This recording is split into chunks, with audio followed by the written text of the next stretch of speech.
쌀떡에서 임신 난다는 말이 있습니다. 돈이 많은 사람들이 돈이 없는 사람들보다 돈을 잘 쓰고 또 먹는 것도 잘 먹습니다. 주변에 수십억 재산가들 보면은 돈을 벌 때는 풍요롭게 잘 쓰는데 모든 게 끝이 있지 않습니까? 나이 먹고 일을 그만두게 되면 그때부터 지출을 줄이기 시작합니다. 그럼 주변 사람들이 뭐라고 하냐면은 아이고 벌어오는 것도 많은 양반이 왜 이렇게 뭐 이제 일 안 한다고 뭐 갑자기 이렇게 짜게 우십니까? 이렇게 얘기를 하는데 그 사람들은 또 돈이 많은 사람들은 생각이 다릅니다. 돈이 아무리 많아도 벌지 않고 쓰기 시작하면은 금방 바닥난다. 수돗물을 틀어서 물을 받아먹는 게 아니고 물을 큰 항아리에 가득 채워가지고 그 항아리에서 물을 퍼가지고 그 물을 써봐. 물이 많은 것 같지만 금방 바닥난다는 게 그 부자들의 지론이에요. 부자들도 그럴진데 모아놓은 재산이 거의 없는 일반인들 오죽하겠습니까? 사람이 제대로 살려면은 때에 맞춰가지고 심고 때에 맞춰서 거두어 들여야지만 삶을 영위할 수 있는 겁니다. 자, 그런데 내가 제때에 심고 그 심은 것이 제때에 자라고 매번 이러면 얼마나 좋겠어요. 근데 일이 이렇게 제대로 풀리는 경우가 뭐 많습니까? 오히려 풀리지 않는 경우가 허다합니다. 그러니까 어떡합니까? 사람들이 고민하고 별 방법을 다 동원하고 하다가 어떤 사람들은 너무 답답하니까 무당을 찾기도 합니다. 무당. 그럼 뭐라고 합니까? 뭐 구슬하라고 권하기도 하죠. 이렇게 뭐 방송에서 하는 거 보면 저는 뭐 한 번도 안 가봤지만 방송에서 하는 거 보면은 뭐 이렇게 뭐 구슬하라고 권하기도 하고 구슬 왜 하냐고 물어보면은 운명에 낀 액을 풀어줘야 되는데 액땜을 해줘야 되는데 여러분 근데 그런 얘기를 하려면은 우리가 논리적으로 생각하면 어떻습니까? 액이 왜 꼈는지 네 전생에 아니면 네 뭐 과거에 어떤 죄악으로 인해서 그렇게 된 것인지 그 이유를 말해줘야 되지 않습니까? 그리고 너한테 그런저런 이유로 이런 액이 껴있기 때문에 구슬하면은 그 애군이 이렇게 제거될 거야. 그 이유도 제시를 해줘야 되는 거예요.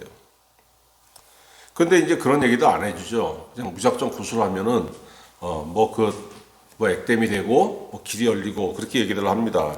우리가 보기에는 이런 건 다 사기고 거짓말 같은데 무당들은 뭐라 그러냐면은 그 운명이야, 운명. 여러분 근데 세상에 저절로 이루어지는 운명이 어디 있습니까? 내가 지금 안 좋은 거는 과거에 안 좋은 것이 있을 만한 그 열매를 심었기 때문에 안 좋은 거예요. 지금 나에게 행복한 것이 있다면 과거에 행복할 만한 씨앗을 심었기 때문입니다. 저절로 이루어지는 선은 없고 저절로 이루어지는 악은 존재하지 않는 거예요. 모든 것은 과거에 내가 심었던 것의 열매입니다. 내 운명에 액이 꼈다면 과거에 지금 액이 낄 만한 짓을 했던 거예요. 그런데 무당들 또 하는 얘기가 뭡니까? 조상신이 노했다고. 아니 얼굴도 모르는 조상이 그 10대조 12대조 할아버지가 뭐 어쨌다는 겁니까? 그 사람이 나하고 무슨 관계가 있길래. 내 8대조가 사기꾼이고 내 7대조가 도둑놈이고 내 6대조가 살인자고 그럼 어떻게 돼요? 우리 조상 대대로 악한 인간들만 쭉 있다고 보면 어떻게 되겠습니까? 그 집안에 그런 가풍이 흐르는 거예요. 그러면 도둑놈 아버지 밑에서 자란 애들은 뭐가 되겠습니까? 어려서부터 보고 배우는 게 그거니까 도둑질 하는 거예요. 아버지가 사기꾼이면은 어려서부터 그걸 보는 거예요. 애들이 얼마나 빠릅니까? 애들은 이성이 없는 대신에 눈치가 기가 막히게 빠릅니다. 딱 보면 다 알아요. 아버지가 기분이 좋은지 나쁜지, 지금 아버지한테 이런 말을 해도 되는지 안 되는지, 지금 응석 부려도 되는지 안 되는지 애들은 기가 막히게 압니다. 눈치로 알아요. 애들 뭐 모르는 것 같다고 무시하죠. 천만의 말씀. 어려서부터 부모가 도둑질하면 애들 다 그걸 몸으로 배우는 거예요, 그냥. 그렇기 때문에 조상치 탓할 것이 없어요. 왜? 조상이 악한 짓을 했으니까 그 가풍이 내려와서 내가 배우고 내가 도둑놈이 되는 겁니다.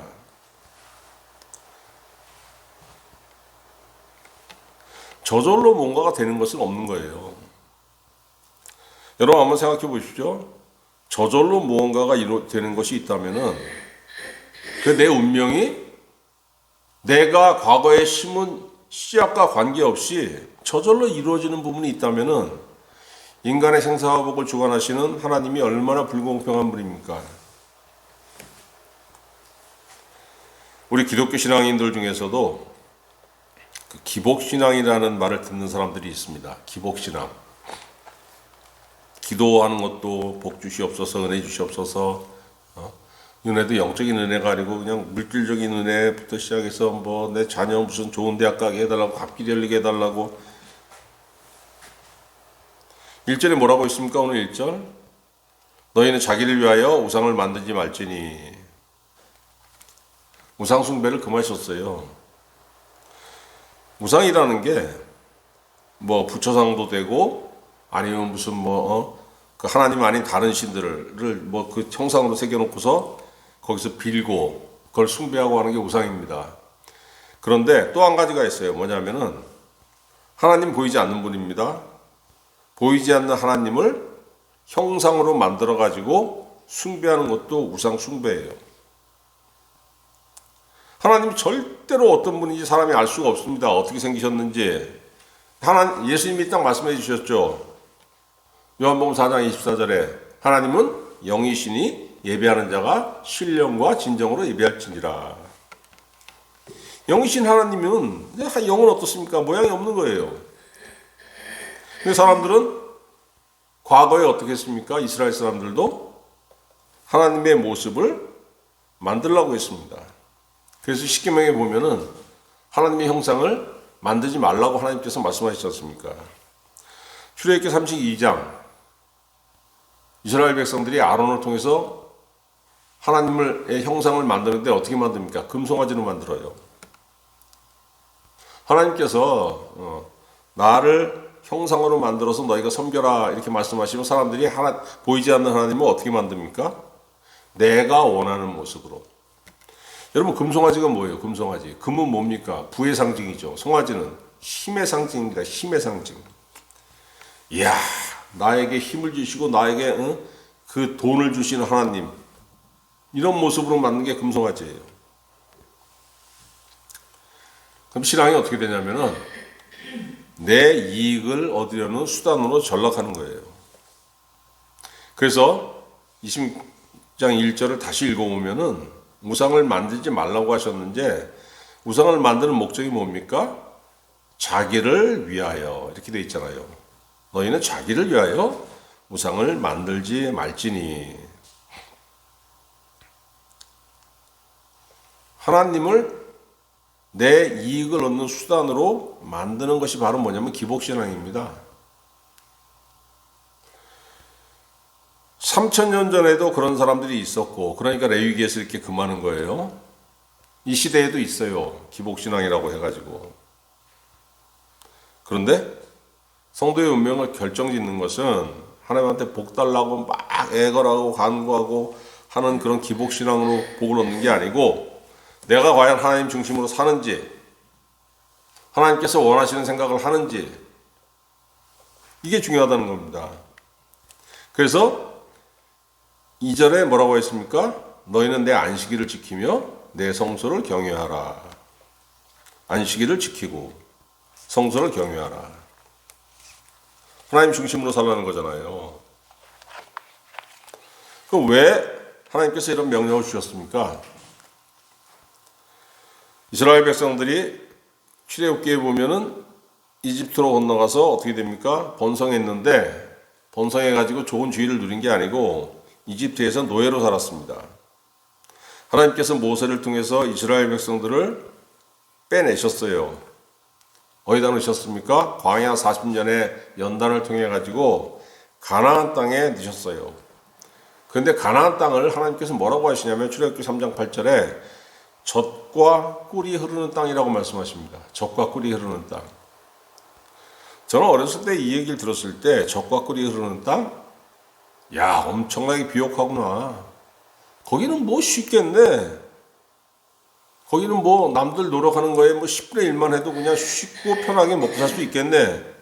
저는 그렇게 생각했어요. 아마 저처럼 이런 생각하신 분들이 많을 겁니다. 그런데 모세가 가나안 땅에 대해서 이스라엘 백성들에게 어떻게 설명을 하냐면은 신명기 11장 11절에 보니까 너희가 건너가서 차지할 땅은 산과 골짜기가 있어서 하늘에서 내리는 비를 흡수하는 땅이요. 이렇게 얘기하고 있습니다. 비가 오면은 그 비가 뭘 이루어야 돼요? 강과 내를 이루어야지 물이 줄 흘러가지 않습니까? 그럼 사람들이 강이나 그 냇가에 가가지고 그 물을 떠가지고 자기가 원하는 대로 그 물을 쓸 수가 있는데 모세가 뭐라고 그러냐면은 그 땅은 하늘에서 내리는 비를 흡수하는 땅이다. 비가 다 땅으로 스며들기 때문에 강이 없고 냇가가 없다는 거예요. 그러니까 뭡니까? 마음대로 물을 쓰고자 해도 그 쓸 물이 별로 없다는 겁니다. 척박한 땅이라는 얘기예요. 척박한지 아닌지 모르겠는데 척박해 보이는 땅입니다. 이게. 그런데 이스라엘 백성들이 가나안에 들어오기 전에 노예로 살았던 이집트는 어떤 땅입니까? 나일강이 흘러가잖아요. 그 나일강에서 땅을 파가지고 수로를 만드는 겁니다. 그 노예들이 그냥 그 발로 수차를 돌려가지고 물을 나일강에서 끌어와가지고 논에다가 밭에다가 막 대니까 1년 내내 물이 떨어지지 않는 땅입니다. 사람이 농사를 경영해가지고 1년 내내 곡식이 풍부한 거, 풍년이 드는 땅입니다. 사람이 내가 계획한 대로 실행해서 그 뭔가를 얻을 수 있는 그런 곳이 바로 이집트 땅이었어요. 그런데 가나안 땅은 뭐가 없습니까? 강도 없고 냇가도 없어요. 하나님께서 비를 주시지 않으면은 농사를 지으려고 어떤 계획을 세워놨는데 이 모든 계획과 노력이 수포가 되는 겁니다. 하나님께서 하늘을 열어서 비를 내려주셔야지만 내 노력과 내 계획과 내 땀이 결실을 맺는 바로 그런 땅이라는 거예요. 여러분, 예나 지금이나 제일 중요한 게 뭐냐면 먹고 사는 문제 아닙니까? 이 당시에는 먹고 사는 방법이 한두 가지밖에 더 있었습니까? 농사를 지어서 밭과 논에서 이게 자라야 되고 또 들에 목축을 해가지고 이 풀이 자라서 가축들이 그 풀을 먹고 자라야 되고 가나안 땅은 삶에서 가장 중요한 식량 생산을 하나님에게만 의지해야 되는 곳이었어요. 그러니까 이집트 땅은 어떤 곳입니까? 내가 마음대로 계획해서 내 마음껏 경영할 수 있는 땅이고 가나안 땅은 하나님께서 주신 가나안 땅은 하나님 중심으로 사는 것만이 생존의 유일한 조건이에요. 하나님께서 하늘 문을 닫아서 비를 주시지 않으면은 꼼짝달싹 못하는 것이 가나안 땅입니다. 사람들이 이렇게 생각합니다. 아니, 그 신앙 좋지. 신앙은 그 하나님 믿는 거니까. 근데 하나님 의지해야지. 근데 하나님 의지하는 것이 그걸로 100% 살면 그게 과연 사라져? 사람이 자기가 계획하고 하나님과 별도로 내가 할 수 있는 것도 있어야지. 어떻게 전부 하나님을 의지하고 살아? 가나안 땅에서 그 어떻게 사냐 그 얘기를 하는 거예요. 근데 모세가 또 뭐라 그러냐면은 신명기 11장 12절에 가나안 땅은 냇가와 강이 없지만은 어떤 조건이 있냐면은 내 하나님 여호와께서 돌보아 주시는 땅이다. 연초부터 연말까지 그러니까 1년 내내 내 하나님 여호와의 눈이 항상 그 위에 있느니라. 하나님께서 1년 내내 지키시는 땅이라는 겁니다. 어떤 악한 것이 쳐들어오지 않나, 어떤 악한 것이 거기서 그 사람을 병들게 하지 않나? 가축으로 상하게 하지 않나? 하나님께서 늘 1년 내내 이스라엘의 하나님은 쉬지도 않고 졸지도 않는다고 분명히 시편에 말씀하셨잖아요. 쉬지도 않고 졸지도 않는 하나님께서 1년 내내 지키시는 땅이라는 거예요. 하나님께서 그곳에 계시기 때문에 이스라엘 백성들은 하나님을 경외하고 하나님 중심으로 살아야 한다는 겁니다. 다 필요 없어. 우리는 하나님 중심의 그 신앙 하나만으로 살면 그것이 가나안 땅에서 생존하기에 충분해. 이 말씀하신 거예요. 그럼 하나님 중심으로 산다는 게 뭡니까? 순종하는 거예요. 순종. 뭐에 순종합니까? 하나님 말씀에 순종하는 거. 하나님 말씀에 순종하다 보면은 여러분 신앙 훈련이 안 돼 있으면은 어떤 일이 벌어지냐면은 내 이익과 하나님 말씀이 자꾸 서로 배치가 됩니다. 지금 이때 이 방향으로 나가야 되는데 내 삶의 방향을 이렇게 잡아야 되는데 나도 교회 다닌 게 있으니까 들은 게 있으니까 이게 아니다는 걸 알아요. 하나님 뜻이 아니라는 걸 알아요. 근데 분명히 내가 세상에서 배운 거는 이렇게 나가야 된다고 분명히 얘기하고 있습니다. 갈등이 생기죠. 대부분의 사람들이 어떻게 합니까? 신앙이 없는 사람들은 뭐 생각할 거 없죠. 자기가 생각하는 대로 나가면 되는데 신앙이 있으면 대부분 어떻게 하냐면은 하나님의 뜻을 생각하지 않습니다. 순종해야 돼? 이런 생각 자체를 안 해요. 어떡합니까? 아유 주여 믿사오니 길 열어주옵소서.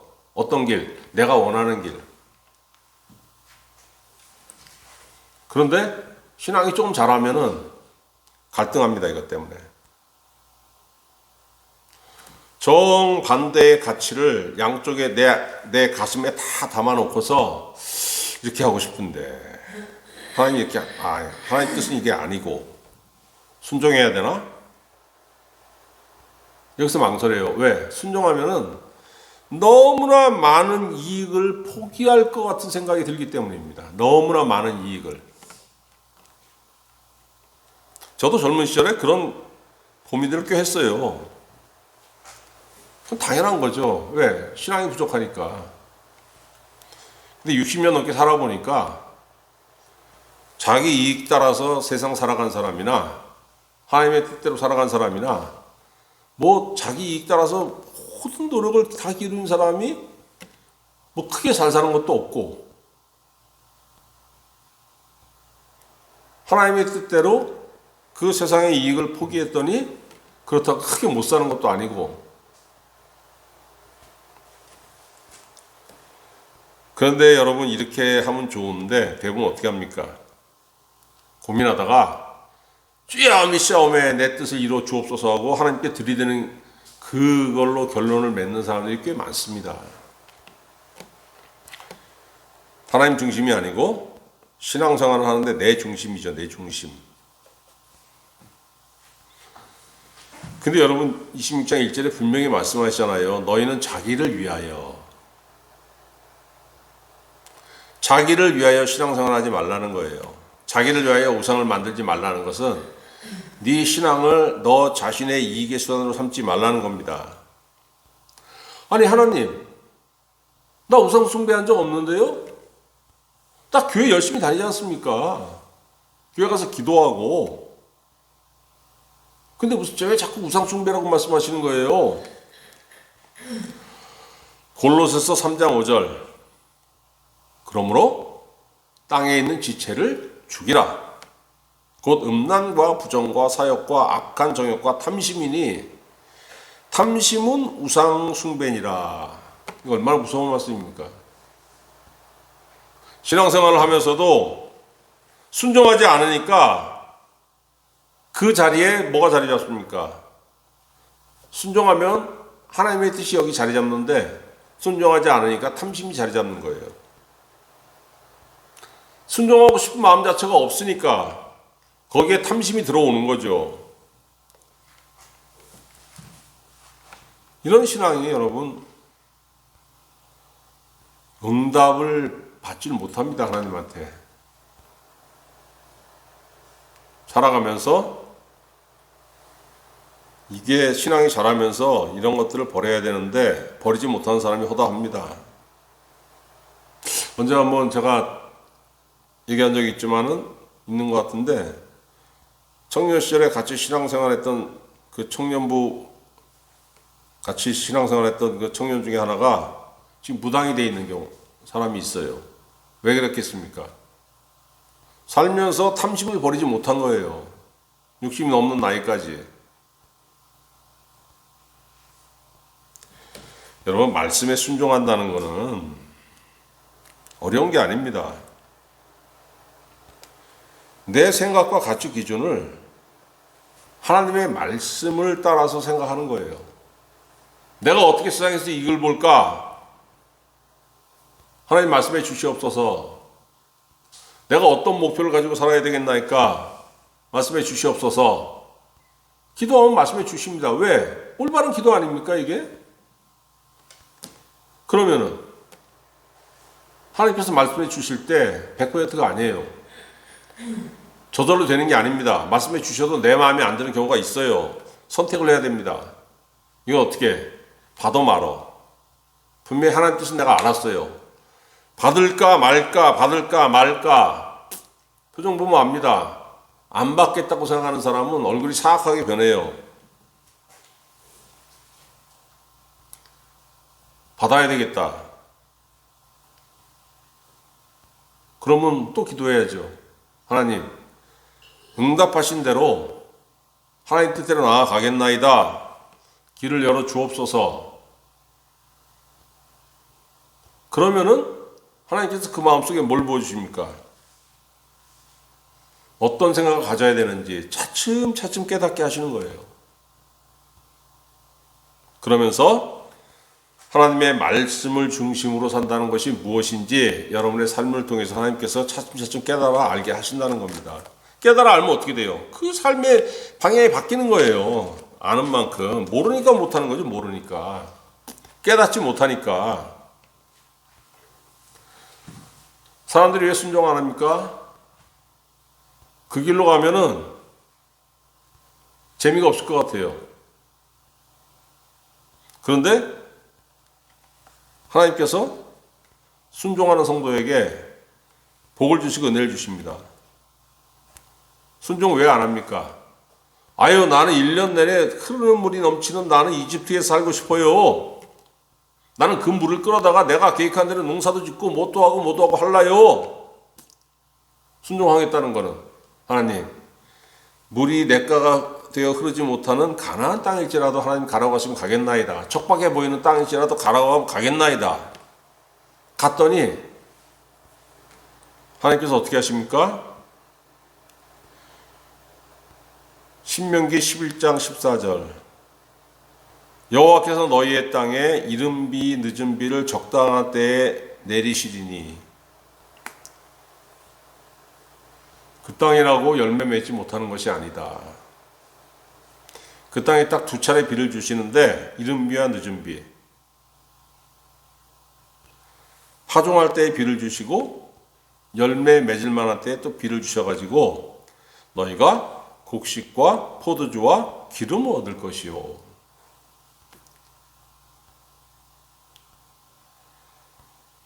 단 2차례 비를 오게 하셨는데 1년에 필요한 양식이 다 충족되었다는 거예요. 여러분, 이게 무슨 말씀입니까? 하나님께서 1년에 2차례 비를 주셨더니 사람이 먹고 살 만한 그 모든 양식을 거둘 수 있을 만큼 농사가 되더라는 거예요. 반대로 말하면 뭡니까? 2번 이외에 3번, 4번, 5번, 6번 비가 와도 크게 도움이 안 된다는 거예요. 뭐 비가 10번 왔다고 해가지고 수확이 무슨 10배로 늘어나는 것이 아니고. 여러분, 이집트와 비교해 보세요. 어떻습니까? 이집트라는 곳은 1년 내내 농사지을물이 넘쳐나는 곳입니다.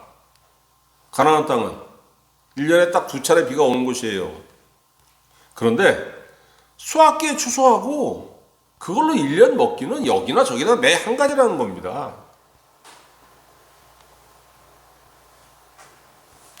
그럼에도 불구하고 사람들은 가나안 땅이 아니고 이집트처럼 늘 물이 있는 삶을 원합니다. 생업의 문제를 하나님 뜻에 맡기는 것이 아니고 내가 계획하고 내가 이루고 싶기 때문이에요. 에이, 무슨 말씀이세요? 내가 하나님의 뜻, 그 기도 얼마나 하는데요, 내가. 기도하면서 저런 얘기는 안 하죠. 하나님 뜻이 무엇입니까?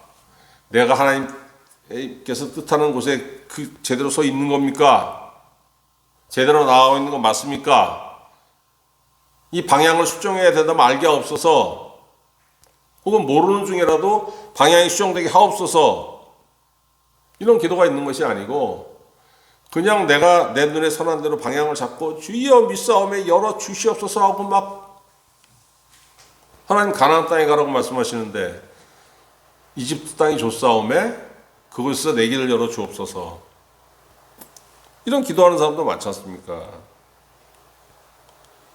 그래가지고 그냥 여러분 그 삶이 하나님께서 원하시지 않는 곳에 있으면 정말 힘든 거예요.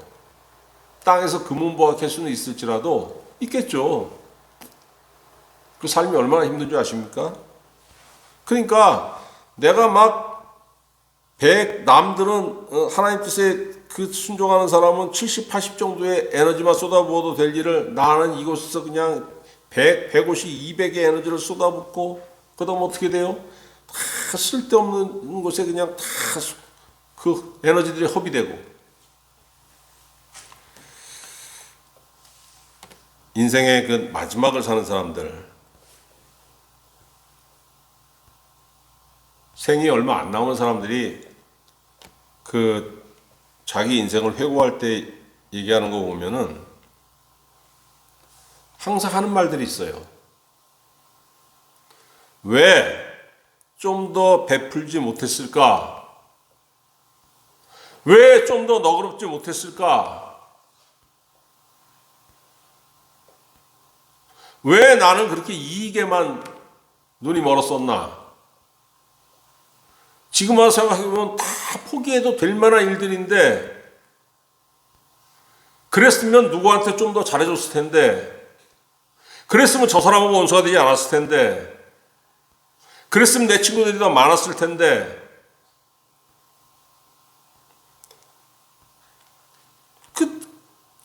왜 그렇습니까? 하나님께서 있으라고 한 곳에 있으면은 되는 거예요.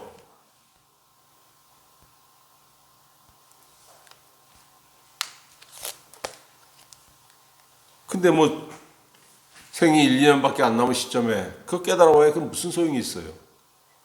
젊은 시절에 알고 힘쓰고 애쓸 수 있을 때, 힘이 있을 때 그걸 깨달아가지고 나가야죠. 여러분, 사람은 이런 사실을 간간히 깨닫기도 하지만 하나님한테 순종하는 일에 실패하기가 쉽습니다. 왜 그렇습니까? 아니, 내 모든 환경이 하나님한테 순종하기에 딱 맞춰져 있으면 얼마나 쉬워요. 그런 환경이 어디 있어요? 하나님께서 가나안 땅을 주셨을 때 딱 들어가니까 뭐 쉬운 게 뭐가 있었습니까? 아직 가나안 족속들 다 물리치지도 못했어. 그들과 전쟁을 해나가야 돼요. 또 전쟁하면서 또 농사 지어야 되고 뭐 해야 되고 뭐 해야 되고.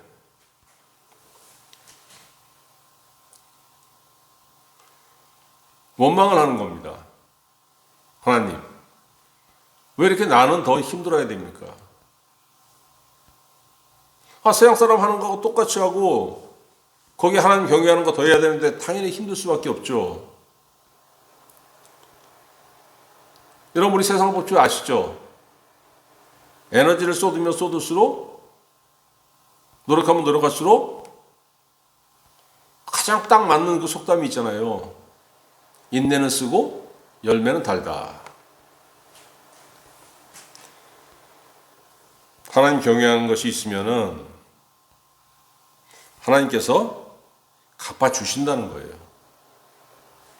그런데 환경을 바라보고 그렇게 하지 못합니다. 이스라엘 백성들도 마찬가지였잖아요. 가나안 땅에 들어가가지고 그 척박해 보이는 환경에서 원망부터 하고, 하나님 끊임없이 말씀하시는 게 뭡니까? 모세를 통해서 말씀하시고 선지자를 통해서 말씀하시고, 야, 환경 보지 말고 그 위에 있는 나를 봐봐. 나를 한번 경외해 봐봐. 내 말에 한번 순종해 봐봐. 내 말씀에. 그럼 내가 쌓을 것이 없도록 부어줄게. 내가 너 지켜줄게. 내가 너의 삶 인도해 줄게. 왜 그걸 못합니다? 왜? 환경이 그러니까. 환경도 그렇고 당장의 눈앞에 이익에 눈이 멀었고, 그래서 대비책으로 뭡니까? 아예 하나님 주시는 것이 뭐 별겁니까? 그냥 세상에 그냥 풍부한 곳에 나는 있고 싶어요. 하나님께서 너 여기 있길 원해. 그럼 나 이거보다도 하나님 내 눈에 선한 곳에 있고 싶어요. 그래서 신앙이 어떻게 되는 겁니까, 여러분? 내 이익을 구하는 수단으로 이게 변질되는 거예요. 여러분, 우리 삶은 가나안 땅에 있는 이스라엘 백성들과 같습니다. 성도의 삶은 그래요. 그런데 하나님 말씀하시는 게 뭐예요? 그래, 안식일과 성소 중심으로 살아봐. 힘들지? 힘들고 어려울수록 안식일을 준수하고 성소를 경외하는 그 삶을 살아봐. 내 말씀을 네 삶의 가치 기준으로 삼아봐. 이렇게 말씀하시는 거예요. 그럼 어떻게 됩니까? 하나님께서 나에게 공급하시는 것이 있고 그것에 맞춰가지고 내 삶이 열매를 맺는다는 겁니다. 여러분, 젖과 꿀이 흐르는 땅은 그냥 주어지는 게 아닙니다. 누구에게. 애따 가져라. 열악한 곳이죠. 열악한 곳에서도 하나님을 의지하고 하나님 신뢰하면서 하나님께 순종하다 보니까 하나님께서 나로 하여금 내가 알지 못하는 길을 가게 하시는데, 내가 지나갔더니 그것이 어떻게 되는 겁니까? 그것이 젖과 꿀이 흐르는 땅이 되는 거예요. 설교 초반에 말씀드렸잖아요. 저절로 되는 운명 없다고. 저절로 되는 운명이 어디 있습니까? 누구 탓을 합니까? 하늘 탓을 합니까? 조상 탓을 합니까? 그런 거 없는 거예요. 내 운명은 내가 하나님께 순종하면서 하나님의 손을 붙잡고 나아가면서 척박했던 곳을 젖과 꿀이 흐르는 땅으로 만들어 가는 겁니다. 그럴 때 사람들이 뭐라고 합니까? 역경의 열매라 그러잖아요. 역경을 극복한 열매. 여러분, 사람이 역경을 극복하는 과정이 없으면은 남들이 그걸 성공으로 인정해 주지 않습니다. 내가 무능력하고 아무 노력한 것도 없는데 부모 잘 만나가지고 한 100억 재산 물려받아가지고 호의호식 한다면은 사람들이 나보고 뭐라 그래요?